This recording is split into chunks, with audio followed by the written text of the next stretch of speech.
going on, guys? MariK here, back with another Dragon Ball Super video. Today, Bandai has revealed the final color in the Draft Box Series 4. Of course, it's going to be black. I'm hoping we get some good, decent Xeno support in this set, but let's go ahead and check it out. First up, we got Son Goku, Striking True. He's a 2-cost, 10,000 power. Choose 2 skillless battle cards in your drop area. Send them to your warp. When you play this card, choose up to 1 of your opponent's battle cards and KO it.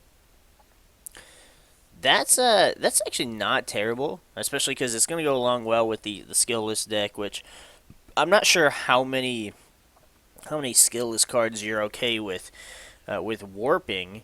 It might mean you need to run a little bit more than the average deck does, but still a decent answer to be able to play to get rid of some shit on your opponent's board. Then we got Trunks Dimension Sniper. I love the art on this one. He's a 3-cost, 15,000, Overrealm 3. When you play this card using Overrealm, choose up to 1 of your opponent's battle cards with energy cost 3 or less, and send it to its owner's warp. That's pretty cool. I really like this one, especially because he doesn't even have a cost to play him, an energy cost that is. So this is definitely one of my favorite cards coming out of black, and I haven't even seen the rest of them yet. Definitely looking forward to running this in a few decks. Then we got Dende, Cry of the Soul. He's a 1-cost, 4,000 power. So auto says, when you play this card, choose 1. Draw 1 card, choose 1 of your opponents. Choose 1 of your skillless battle cards with an energy cost of 1, and it gets plus 10,000 power for the duration of the turn. Alright. Interesting support, but I don't think skillless Goku plays 1-drops, does it? At least not skillless 1-drops. We'll have to come back to that one. Maybe I'm too tired to realize how good the card is. Then we got Mira, Assault from the Skies. He's a 7-cost. Got some pretty dope-looking art there. 30,000, Double Strike. Overrealm 7 for 1 energy. When you play this card, draw 1 card, then at the start of your opponent's next main phase, choose 1 of your energy and switch it to active mode. I mean, that's alright. But I figure if you're going to Overrealm for 1 energy on Mira, you kind of want to play the one that gets super big for no reason. Granted, that one doesn't have Double Strike like this one does, but I don't know. It's not a bad card. Especially because it does give you an open energy at the end of, or at the end of your turn. Really, it's at the start of your opponent's turn, but it's not bad, I guess. I'm not sure it'll see a whole lot of play when we do have the Absorption Mira, but I like it. It's not bad. We got Fu, Mission Accomplished. He's a 2-cost, 10,000 power. Activate main for 2 energy. Remove this card in your drop area from the game. Choose up to 1 black battle card in your drop area or warp with an energy cost of 7 or less and add it to your hand. Ooh. So you never even want to play this card. You just want him. You want him to get milled, probably via your leader's ability, and then that way you can just activate his warp to add a 7-cost back to your hand to be able to play some dumb shit. I see. Luckily, he can't get back the 10-drop Fu, so that's a good thing. Then we have Remote Serious Bomb. It's a 1-cost, activate main. Your opponent chooses 1 of their battle cards and sends it to its owner's warp. What? Ew. It doesn't even have a restriction. This is a bad card. I don't like this card at all. So, all those other cards that they just gave us in set 7, all the other cards they've revealed in this set that are like, hey, for X color, KO X battle card, or why? This is just, and this being essentially colorless. Now, granted, your opponent gets to choose it and not you, but if you get rid of all their little dudes, you're just like, damn, I can't get rid of that one. Bomb. Wow. This is a good card. I feel like this is actually too good of a card, since it's a 1-cost, has no restrictions on power or energy. Ooh, yeah, this card's gonna be a problem, I think. We got Burning Slash, some cool Trunks art there. It's a one-cost counter attack. Negate the attack. Permanent. This card's skills cannot be negated in any area. Um, okay. So, Battering Laser's gone. We have the 3-drop cooler from the anniversary box that is a counter, but nobody plays it because it costs 3 to play. So, why? I mean, it's possible, although highly unlikely, that they were making this for the purpose of future counters.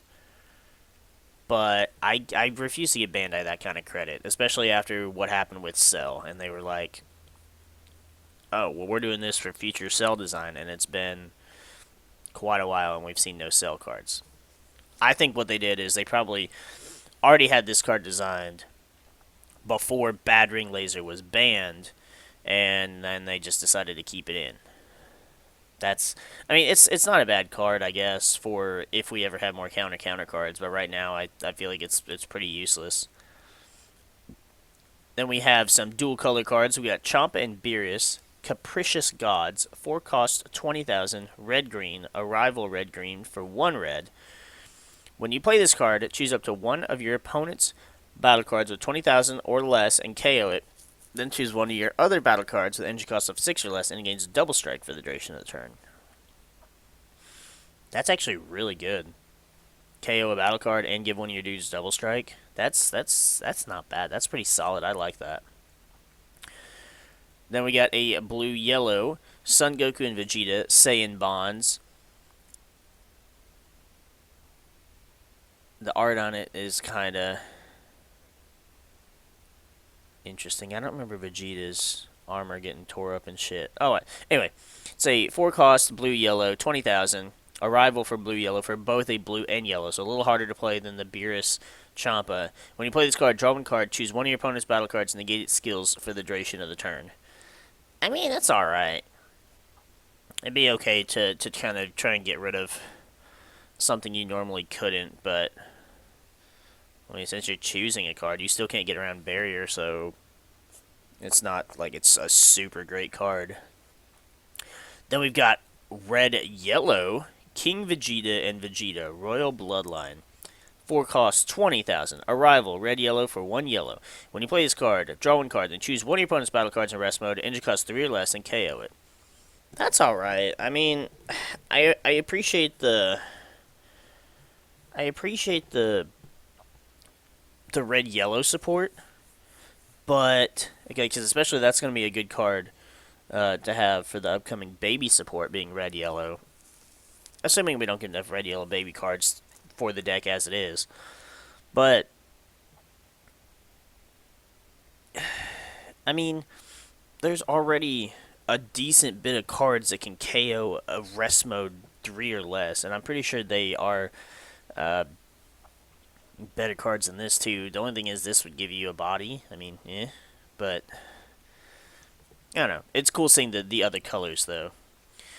We got Son Goku and Son Gohan, Saiyans of Earth. It's a 5 cost, 25,000. Arrival blue green. When you play this card, choose up to one of your opponent's battle cards, energy cost 5 or less, place it in its owner's energy in rest mode. Then your opponent chooses one card in their hand, places it in the drop area. That's interesting. So you get rid of one of their battle cards, but it goes to their energy and they discard a card. Like it's not terrible, but at no point do you want to put cards in your opponent's energy unless you're running Zamasu. Like I don't see where that's ever going to be a good idea. Then we got Hercule and Majin Buu, friends forever. It's a red-blue 3 cost 19,000 power. Arrival for 1 blue. When you play this card, draw one card, then choose up to one of your opponent's battle cards and gets minus 10,000 power for the duration of the turn. Then at the end of the turn, choose up to one of your red or blue cards other than Hercule and Majin Buu, friends forever, and return it to its owner's hand. That's not bad. I kind of like. Ooh, no, that's actually good. If this works, if this lets me do what I think it lets me do, oh my, Majin Buu is going to be so fun to play. And I really think it does. Oh, some shit's about to go to Majin Buu. I mean, I've been working on rebuilding my Majin Buu deck anyways. I think I already rebuilt it, but ooh, I'm gonna have to find room to put this in there if this works the way I'm thinking it would for what I want to do with it. Definitely looking forward to this card for sure. Then we have Krillin and Android 18, Power Couple. Now let me stop here first. I'm sad that it's Krillin and 18 and not 17 and 18. I really would like a 17 and 18 combination card from like the Android Saga or even the Future Trunks Saga. Alright, I got that out of the way. 4 cost, 20,000. Arrival green, yellow for 1 green. When you play this card, choose 1. Your opponent chooses 1 card in their hand, places it in their drop area. Or choose a keyword skill on one of your opponent's battle cards in rest mode and negate it for the duration of the turn.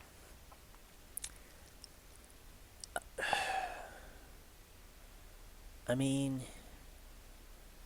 it's not bad. What I do like about this is a few things. It's Android, first of all. So it's going to get that power boost in Android 17-18 deck. It's Universe 7. So it's going to get some boost. Or it's going to get some playability with Universe 7 decks, unlike most of the Universe 7 crap that they revealed when they revealed the blue color a couple weeks ago.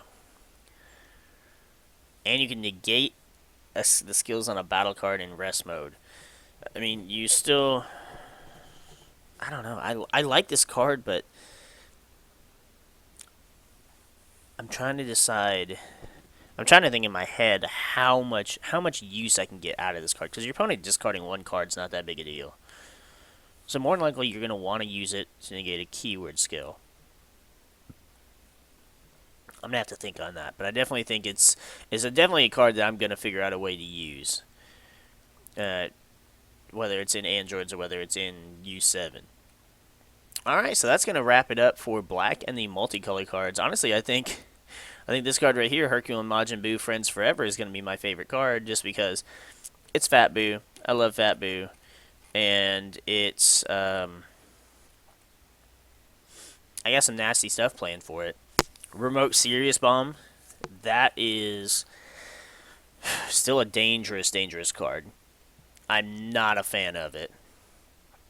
I feel like it's way too powerful with 0 restrictions. And again, yes, your opponent gets to choose, but if you get rid of all their little cards, or get rid of all the cards that don't really matter, and all they have is their big beater you couldn't do anything about, and then you just go, oh, choose the 1 card I left you, and get rid of it. Bye. Yeah, it's no. Trunks Dimension Sniper is another really good one. He costs no energy, Overwhelm 3 is super easy to get, and then you warp a battle card 3 or less. That's a really easy ability to get. Ooh, and this card's gonna look shiny. It's gonna look really pretty as a foil. So yeah, we've got a lot of good support here. Some of it's kind of spotty, but like the Dende, I still don't see much use in the Dende. But you know, maybe somebody will figure out something that I didn't. But if you guys enjoyed this video, if you guys are excited for Draft Box 4, let me know which color you think is the strongest after getting to see these colors, and what do you think of the multicolor cards? You guys already know which one's going to be my favorite. Let me know which one is your favorite as well. With that, though, we're going to go ahead and get the freak out of here, and we will see you guys in the next video.